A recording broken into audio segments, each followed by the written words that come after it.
आज के वीडियो में हम लोग पढ़ेंगे the block diagram of nuclear power station, working of each module in nuclear power stations and importance of graphite as a moderator in nuclear reactor. तो चलिए आपको ले चलते हैं ब्लॉक डायग्राम की ओर। तो मुख्य रूप से न्यूक्लियर पावर जो प्लांट है उसके कंपोनेंट्स के बारे में पहले आपको डिटेल बता देते हैं। तो उसमें मुख्य कंपोनेंट्स जो है वो फर्स्ट है न्यूक्लियर रिएक्टर, उसके बाद है कंट्रोल रॉड्स, नेक्स्ट है reflectors, moderators, uranium as a fuel हम लोग यूज करते हैं, heat exchanger, condensate extraction pump, cooling towers, condenser, turbine, bus bar, isolators, circuit breaker, transformer, alternator, exciter. तो ये मुख्य रूप से कंपोनेंट्स है न्यूक्लियर पावर स्टेशन में जो यूज किया जाता है। The main parts of the nuclear power stations are: the first one is a control rods. It is made from the cadmium. जिसमें एक जो मुख्य पार्ट्स होता है ये है कंट्रोल रॉड्स। ये कैडमियम का बना होता है। ये जो कंट्रोल रॉड होता है इसका फंक्शन ये होता है कि ये चेन रिएक्शन को कम या ज़्यादा करता है। मीन्स इसी के द्वारा ही पूरा का जो पूरा चेन रिएक्शन है वो कंट्रोल होता है, क्योंकि ये जो कंट्रोल रॉड्स है वो न्यूट्रॉन को एब्जॉर्ब करता है। उसके बाद है न्यूक्लियर फ्यूल। हम लोग इसमें जो फ्यूल के लिए यूज करते हैं वो मटेरियल है यूरेनियम, थोरियम या फिर प्लूटोनियम। मॉडरेटर, ग्रेफाइट हम लोग यूज करते हैं एज अ मॉडरेटर के लिए। तो मॉडरेटर की प्रॉपर्टी होती है ये न्यूट्रॉन्स को स्लो डाउन कर देता है। उसके बाद है रिफ्लेक्टर्स। तो रिफ्लेक्टर्स के लिए भी हम लोग ग्रेफाइट मटेरियल्स यूज करते हैं, क्योंकि न्यूट्रॉन्स होता है उसकी टेंडेंसी होती है कि वो रिफ्लेक्ट होने की कोशिश करता है, मीन्स बाहर निकलने की कोशिश करता है, उसको वापस रिफ्लेक्ट कर दिया जाता है वेसल में by the use of reflectors. तो ग्रेफाइट एज अ रिफ्लेक्टर हम लोग यूज करते हैं। कूलेंट, कूलेंट हम लोग इसमें यूज करते हैं लिक्विड सोडियम। ये कूलेंट एक पाइप के अंदर फ्लो होता है। साथ ही साथ ये जो है हीट एक्सचेंजर में जो पाइप होता है उसके अंदर ये भरा होता है। ये क्या करता है कि जब उसमें चैन रिएक्शन होता है, मीन्स जहाँ पे आपका जो स्टेशन है न्यूक्लियर पावर स्टेशन, वहां पे जब उसमें चैन रिएक्शन किया जाता है तो ये जो कूलेंट है वो गर्म हो जाता है और अपना जो हीट है वो हीट एक्सचेंजर के थ्रू वाटर में ट्रांसफर करता है, जहाँ पे वाटर जो है वो स्टीम में कन्वर्ट हो जाता है। तो इस तरीके से कूलेंट का फंक्शन है हीट ट्रांसफर करने के लिए इसका अपन यूज करते हैं। अब इसके जो प्रत्येक जो कंपोनेंट्स है उसको हम लोग डिटेल में पढ़ेंगे। तो फर्स्ट है इसमें nuclear reactor. It mainly consist, इसमें जो मुख्य रूप से जो कंपोनेंट्स है वह है आपका control rods to control the nuclear reaction. The main functions of the control rods is to control the nuclear reaction. The second is uranium. Uranium is used as a fuel. Block diagram को ध्यान से देखते चलेंगे। इसमें प्रत्येक जो components है इसका यहाँ पे बताया गया है कि उस कंपोनेंट्स का जो है फंक्शंस क्या होता है। ठीक है, इसलिए ध्यान से देखते चलेंगे। इसके बाद है moderator. Moderator is the function of the moderator is to slow down the neutrons. ये जो है न्यूट्रॉन्स की जो गति होती है उसको स्लो डाउन कर देता है मॉडरेटर। कभी कभी हम लोग heavy water as a moderator use करते हैं या फिर graphite as a moderator use किया जाता है। इसके बाद है रिफ्लेक्टर। तो जैसे कि आपको बताया गया था कि जो न्यूट्रॉन्स होता है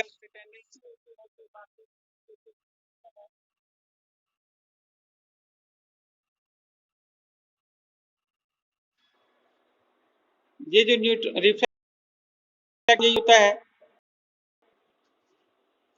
कि ये it reflects escaping neutrons into the vessel. तो जो भी न्यूट्रॉन्स है जो बाहर निकलने की कोशिश करता है उसको ये वापस रिफ्लेक्ट बैक कर देता है वेसल पे। तो इस तरीके से ये रिफ्लेक्टर का काम होता है। अब ये जो चैन रिएक्शन होता है यहाँ पे उसको कैसे कंट्रोल करते हैं, तो इसका मुख्य रूप से दो मेथड है कि या फिर हम मॉडरेटर की सहायता से उसके स्पीड को स्लो डाउन कर देंगे। न्यूट्रॉन्स का स्पीड जब स्लो डाउन होगा तो वहां पे जो न्यूट्रॉन्स का जो स्पीड है जब स्लो डाउन हो जाएगा, चेन रिएक्शन को क्या कर सकते हैं हम लोग, कंट्रोल कर सकते हैं, स्लो डाउन कर सकते हैं। या फिर by absorbing the neutrons with the help of control rods. जो कंट्रोल रॉड्स होता है उसमें प्रॉपर्टी ये होता है कि वो न्यूट्रॉन्स को एब्जॉर्ब करता है, तो उसी के द्वारा ही हम लोग जो पूरा का पूरा जो चैन रिएक्शन है उसको कंट्रोल करते हैं। जब चैन रिएक्शन ज्यादा करना होता है तो उस केस में इसको बाहर खींच दिया जाता है कंट्रोल रॉड्स को, और जब चैन रिएक्शन को बहुत ही कम करना होता है तो समय इसको इंसर्ट कर दिया जाता है। तो इस तरीके से by using the control rods we can control the chain reactions.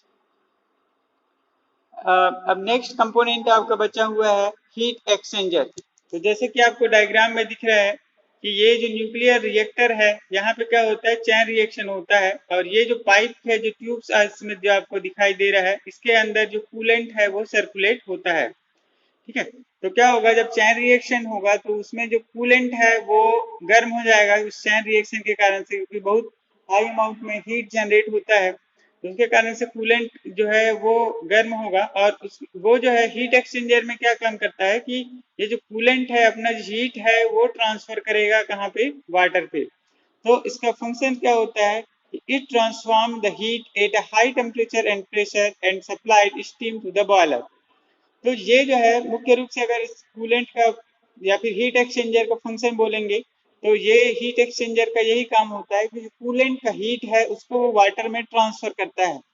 तो उस वाटर जो है bye using the heat of,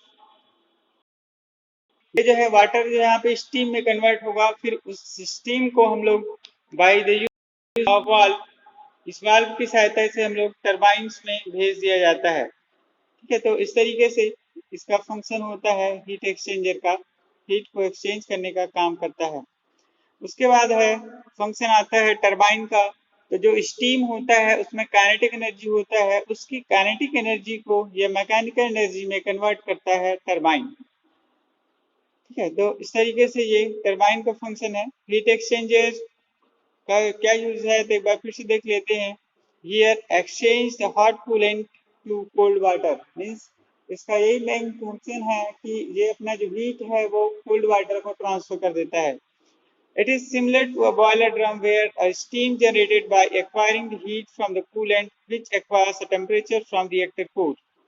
तो ये जस्ट लाइक ऐसा बॉयलर का काम करता है, ये मान लेते हैं अपन कि क्योंकि जो कूलेंट है वो जो है कोर, रिएक्टर जो कोर है वहां का जो हीट है उसको ट्रांसफर करता है। मींस जो कूलेंट है क्या होगा, रिएक्टर कोर के गर्म होने से कूलेंट जो है गर्म होगा, और वो जो कूलेंट है अपना हीट है वो उस वाटर में ट्रांसफर करके उस वाटर को स्टीम में कन्वर्ट करने का काम करता है। तो जस्ट लाइक ऐसा हम लोग इसको बॉयलर मान सकते हैं।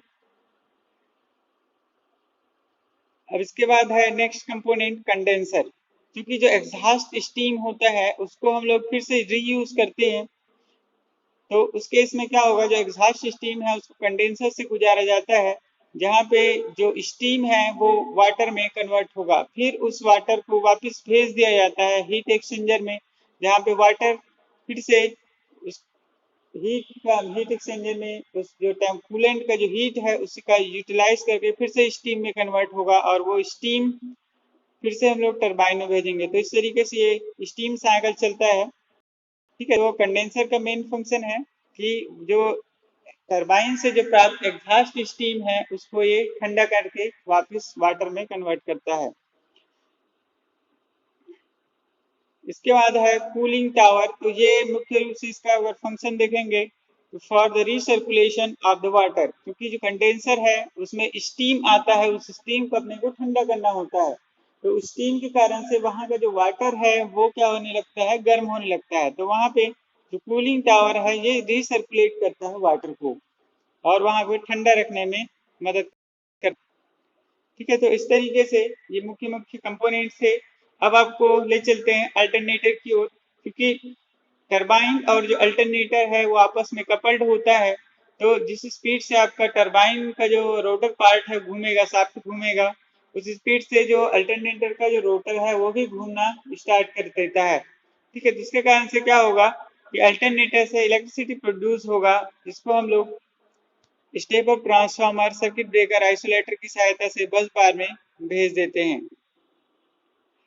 अब ये है ट्रांसफार्मर लगा हुआ है कि जैसे कि आपको पहले ही बताया गया था कि जो पावर जनरेशन होता है जनरली हम लोग 11 या फिर मैक्सिमम अभी अगर बात करेंगे 33 केवी तक ही जनरेट करते हैं, क्योंकि इससे ज़्यादा हाई वोल्टेज में जनरेशन करने से इंसुलेशन फेल्योर हो सकता है अल्टरनेटर पे।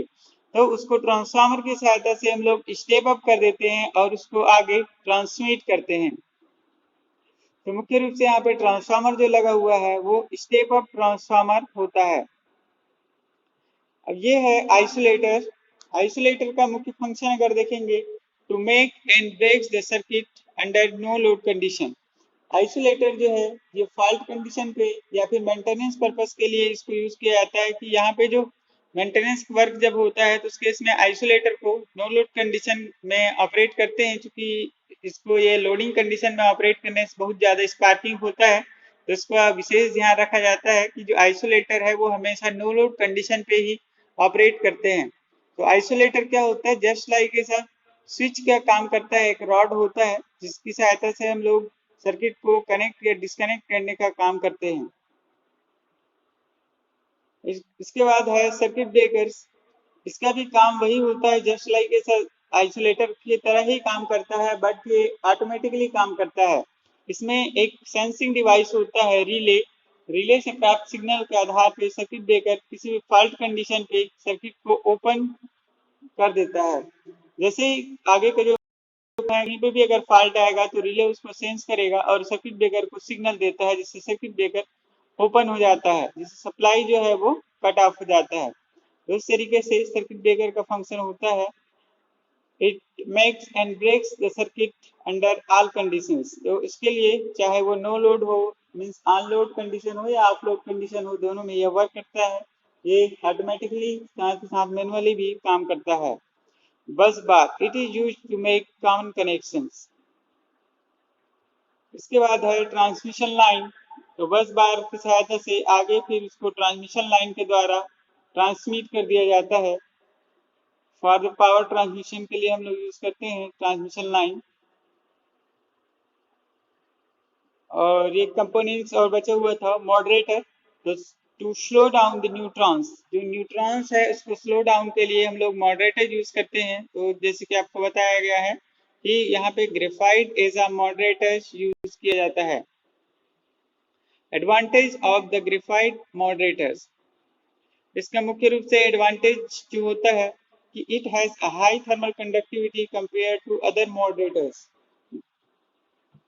तो ज्यादातर हम लोग ग्रेफाइट भी यूज करते हैं या फिर heavy water as a moderator use करते हैं। तो ग्रेफाइट का अगर एडवांटेज की बात करें, इसका जो थर्मल कंडक्टिविटी होती है वो दूसरे मॉडरेटर की तुलना में हाई होती है। It slow down the velocity of neutrons 1.5 into 10 to the power 7 metre per second to 2.2 into 10 to the power 3 metre per second. तो ये इसका वेलोसिटी ऑफ न्यूट्रॉन्स, मतलब स्लो डाउन करने का ये वेलोसिटी है। Natural uranium can be used as a fuel. तो fuel के लिए हम लोग यूरेनियम का यूज करते हैं। It has a high resistance to corrosion compare to other types of the moderator. ठीक है, तो इसका एक और प्रॉपर्टी है कि इसका बहुत मतलब इसमें कोरोजन का कोई खतरा नहीं होता है। High resistance to corrosion compare to other types of the moderators. ये एनिमेटेड पिक्चर्स है डिफरेंट न्यूक्लियर पावर स्टेशन के। तो सबसे पहले हम लोग जो देख रहे हैं वो है polarized water type, pressurized water type nuclear power station. तो ये इसका एनिमेटेड डायग्राम आपको चित्र के माध्यम से दिखाया गया है।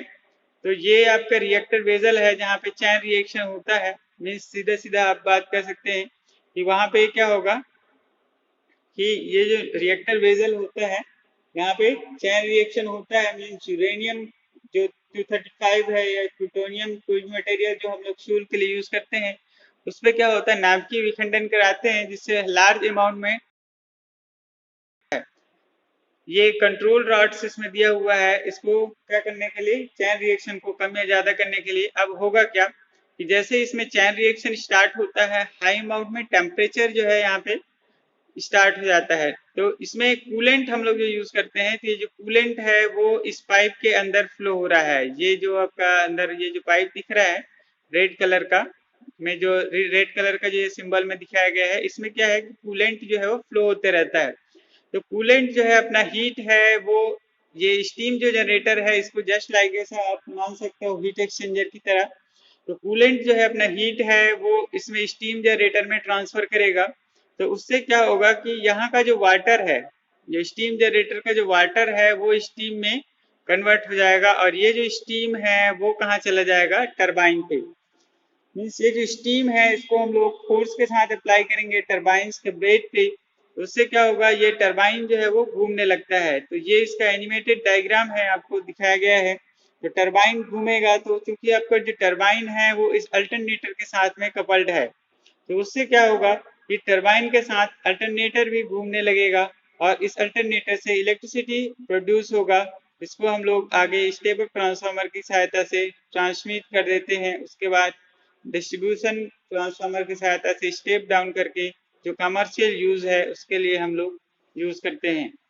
तो इस तरीके से ये इसका साइकिल चलता है। अब क्या होगा कि ये जो टरबाइन से प्राप्त जो स्टीम है, जिसको हम लोग एग्जॉस्ट स्टीम कर बोलते हैं, इसको हम लोग यूज करेंगे कंडेंसर में। मीन्स बाय ये जो स्टीम है एग्जॉस्ट स्टीम, इसको क्या करेंगे हम लोग, ठंडा करेंगे कंडेंसर पे और उसको वाटर में कन्वर्ट करते हैं।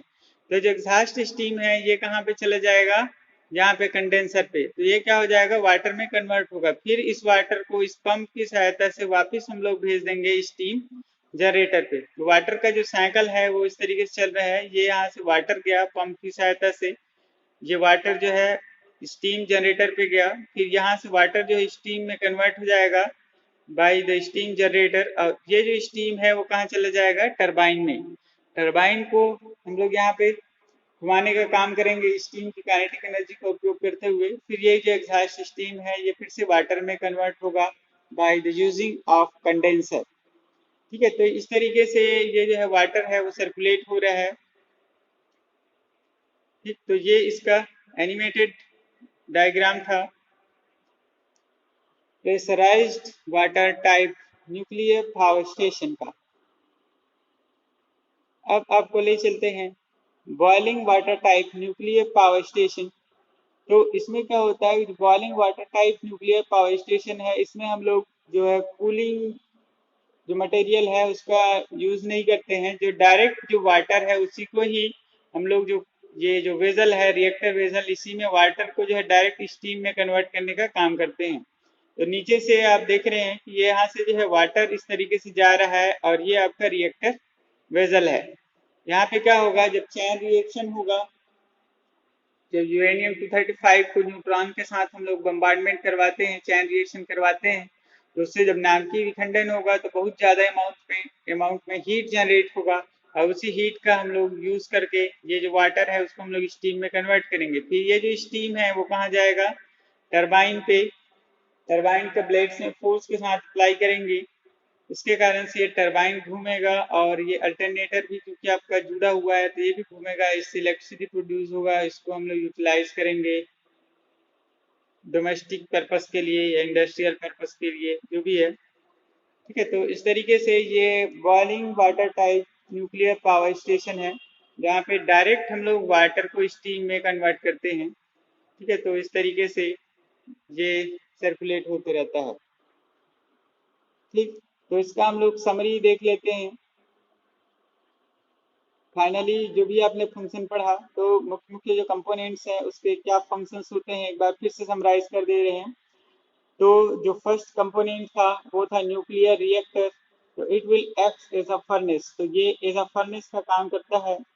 Control rods to control the chain reaction. तो इसका मटेरियल आपको बता दिया गया था कि कंट्रोल रॉड्स हम लोग ग्रेफाइट यूज करते हैं ऐसा कंट्रोल रॉड्स। मॉडरेटर, इसका फंक्शन है to slow down the speeds of neutrons. Uranium fuel जो हम लोग यूज करते हैं वो है, मतलब जो न्यूक्लियर फ्यूल हम यूज कर रहे हैं वो है यूरेनियम, थोरियम या फिर प्लूटोनियम। और नेक्स्ट कंपोनेंट था हीट एक्सचेंजर। तो it transfer the heat at a high temperature and pressure. Condenser, it condensate the steam temperature. ये क्या करेगा, जो एक्चुअल में इसका फंक्शन यही है कि स्टीम को ये वाटर में कन्वर्ट करता है। Cooling tower, it circulates water. Turbine, it converts steam energy into mechanical energy. Alternator, it converts mechanical energy into electrical energy. Transformer, it transforms the power from lower potential to higher potential. Isolators, it makes and breaks the circuit under no load conditions. Circuit breaker, it makes and breaks the circuit under all conditions. Bus bars, it transfers the power from lower potential to higher potential. And the transmission line used to transmit the power over a long distance। तो इस तरीके से ये video यहीं पे समाप्त होता है। फिर से मिलेंगे नेक्स्ट वीडियो में, तब तक के लिए धन्यवाद।